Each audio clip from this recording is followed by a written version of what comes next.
안녕하세요. 편의점 업계에 재직 중인 편선생이라고 합니다. 편의점 창업을 희망하시는 예비 점주님들과 기존 점주님들께 도움이 되고자 영상을 만들어 보았습니다. 이마트24의 산무 정책 중 하나인 영업이익금부 정책이 사라졌다고 해서 한번 어떻게 된 일인지 알려드리고자 합니다. 이야기를 시작하기에 앞서 이마트24의 산무 정책이 무엇인지 알아보도록 하겠습니다. 이마트24는 모두 아시다시피 당시에도 포화 상태라고 했던 편의점 업계의 후발주자로 뛰어들었습니다.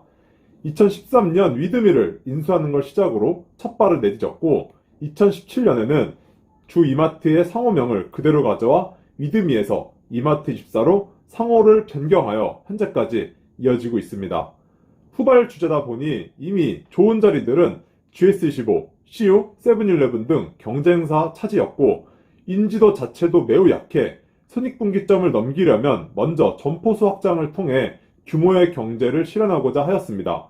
그래서 도입한 것이 경쟁사와의 차별화 전략으로 24시간 영업무, 로열티무, 중도해지 위약금무 이렇게 산무 정책을 실시하며 가맹 점주인들을 빠르게 모아나갔습니다.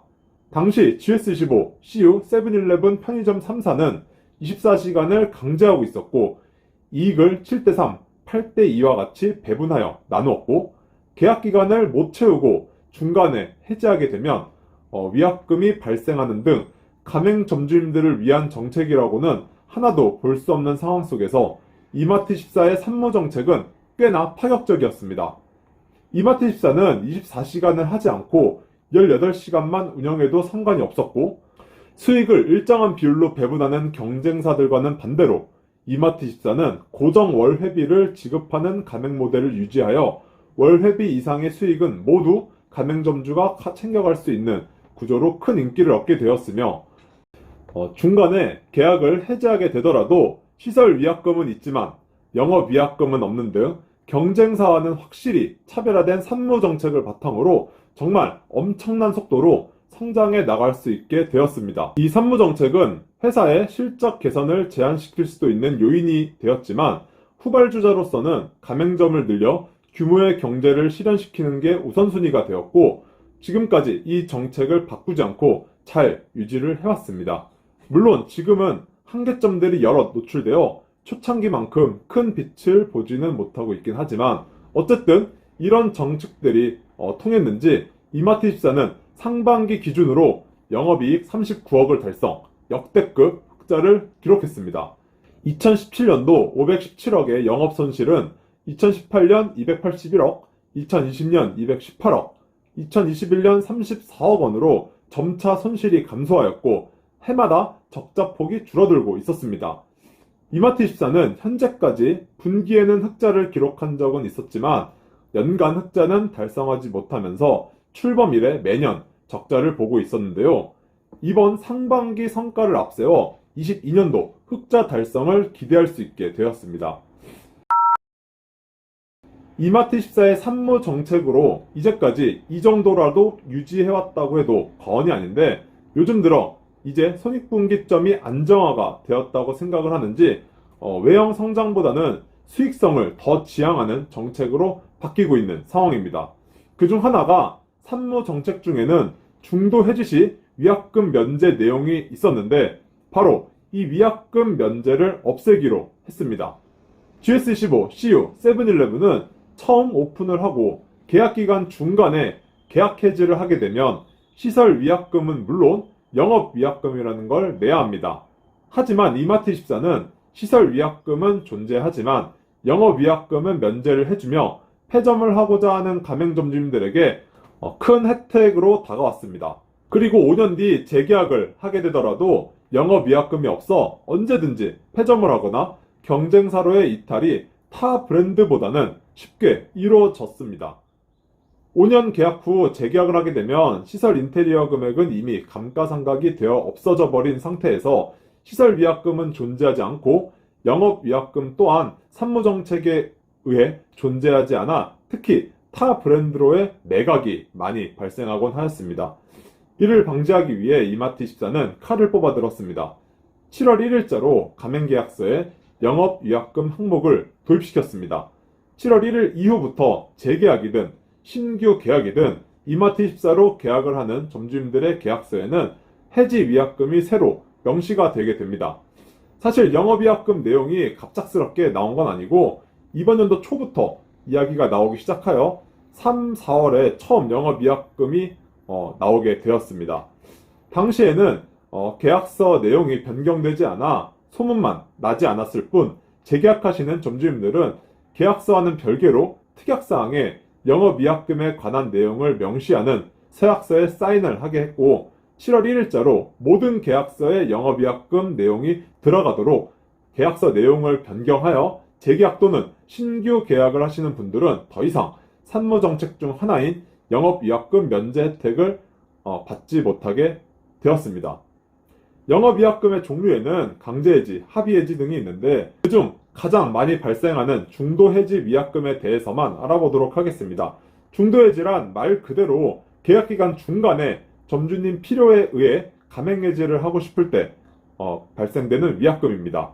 아래와 같이 계산을 해서 해지 위약금을 내고 해지가 가능하도록 계약서에 명시가 되어 있는데 한번 알아보도록 하겠습니다. 첫 번째, 개점일 이후 3년 미경과 시 월회비 곱하기 매출 구간 배수 곱하기 6개월. 두 번째, 개점일 이후 3년 경과 시 월회비 곱하기 매출 구간 배수 곱하기 4개월.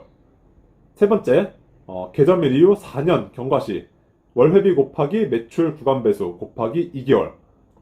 여기서 매출 구간 배수에 대해 간단히 알아보면 부가세, 서비스 매출 제외한 1년 평균 1매출을 기준으로 1매출이 100만원 미만이면 1을, 1매출이 150만원 미만이면 1.5를, 1매출이 200만원 미만이면 2를, 300만원 미만이면 2.5를, 300만원 이상이면 3을 곱하면 되고 여기에 월 회비와 개점일에 따른 개월수를 곱하게 되면 위약금 금액이 나오게 됩니다.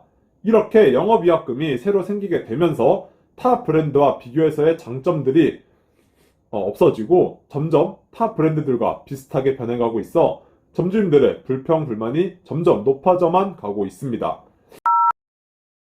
이마트24는 올해 6,000개 점포를 돌파하는 등 지속적으로 편의점 점포 숫자를 늘려나가고 있지만 안타깝게도 이제는 상위권과의 격차를 따라잡지 못할 정도로 격차가 크게 벌어진 상태입니다.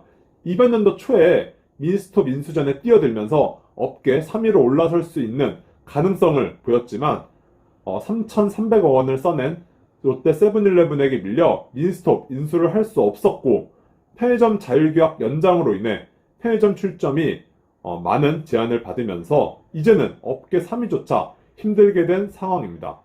그래도 아직까지는 심야 시간대 미운영에 대해 이마트24가 가장 적극적인 행보를 보이고 있는데 심야 시간대 미운영의 대신 무인 매장 시스템 도입으로는 업계 내 가장 선두주자로 인건비 부담으로 고통받고 있는 가맹점주님들을 위해 심야 시간대 무인 하이브리드 시스템으로 설치를 해주며 적극적인 투자를 아끼지 않고 있습니다. 22년도 1분기 기준 이마트24 무인 하이브리드 매장은 약 1,300개로 경쟁사에 비해 압도적인 수치를 보이고 있는데 GS15가 660개로 무인 시스템으로는 업계 2위를 달리고 있으니 이마트24와는 약 2배 정도 차이가 나는 셈입니다. 이렇게 심야 시간대 미운영과 적극적인 무인 시스템 도입, 고정 월 회비는 아직까지 이마트24라는 브랜드를 선택하게 하는 매우 큰 장점이긴 하나 항상 문제가 되는 상품 마진율이 타 브랜드에 비해 턱없이 낮아 이 문제만큼은 개선이 꼭 필요하다고 생각이 듭니다. 수익성을 개선하고자 20년도 초에 월회비도 150만원에서 160만원으로 10만원 인상시켰고 이제는 영업위약금 면제를 없애고 또 어떤 걸 없애거나 받으면서 본사 수익성을 높여나가면서 만년 적자 회사라는 오명을 떨쳐낼지 이마트24는 깊은 고민에 빠져 있습니다. 오늘은 중도해지 영업위약금 항목을 새로 신설한 이마트24에 대해 알아보았습니다.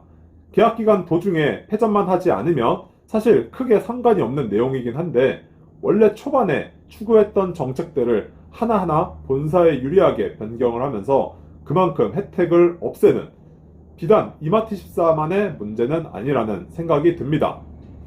이마트24 브랜드 선택을 하실 때 조금이나마 도움이 되셨으면 좋겠습니다. 저는 CU, GS 2강 체제에서 벗어나 이마트24까지 4강 체제로 편의점 업계가 재편되었으면 좋겠다는 생각을 항상 가지고 있습니다. 이마트24도 먼저 앞서 나간 선배격인 편의점 3사의 장점만 흡수하여 점주님들과 직원들에게 더 좋은 회사로 성장해 나갈 수 있도록 진심으로 응원하고 있겠습니다. 지금까지 편선생이었습니다. 시청해주셔서 감사드립니다. 좋은 주말 보내세요.